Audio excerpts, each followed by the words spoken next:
Hello guys, আজ আমি বানাচ্ছি দুধ পনির। দুধ পনির বানাতে কতগুলো পনির নিয়েছি।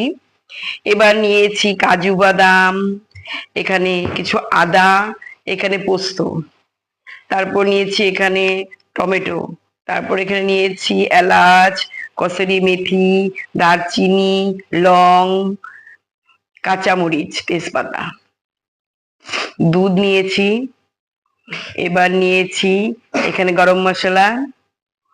এবার নিয়েছি কাশ্মীরি লঙ্কা।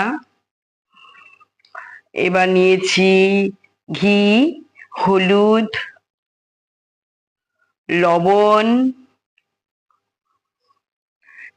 কিছুটা চিনি। এবার এগুলোকে মেখে পনিরটাকে ভেজে নেব। পনির ভাজা হয়ে গেছে। এবার আমি এই মশলাটাকে বেটে নেব। কাঁচা মরিচ, পোস্ত, কাজু, টমেটো, এগুলো আমি সব বেটে নেব। বাটা আমার হয়ে গেছে।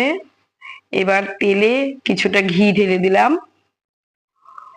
দিয়ে এবার তেজপাতা, দারচিনি, এলাচ সব ঢেলে দিলাম, গোলমরিচ ফোড়নে দিয়ে দিলাম। এবার আমি দিয়ে দেব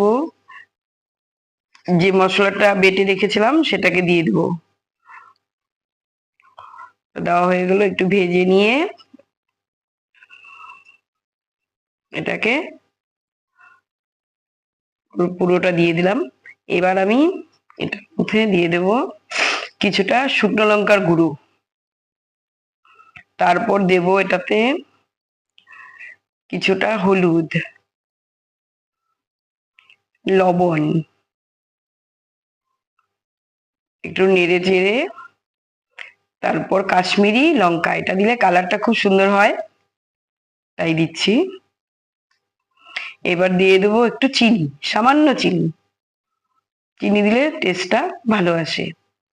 এবার দিয়ে দিল 1 কাপ দুধ। দুধ দেওয়া হয়ে গেছে। এবার এটাকে নেড়ে চেড়ে এটার মধ্যে আবার দিয়ে দেব পনির, ভেজে রাখা পনিরগুলো। পনির দেওয়া হয়ে গেছে।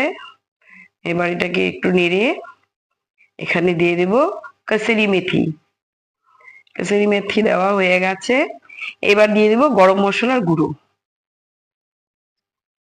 এবার সামান্য ঘি উপরে ঢেলে দেব। খুব তাড়াতাড়ি এটা রান্না হয়ে যায়। আমার এটা রেডি। এভাবে বানিয়ে খেয়ে দেখবে, ভীষণ ভালো লাগে। Tata, bye bye. আবার নেক্সট ভিডিও নিয়ে আসছি।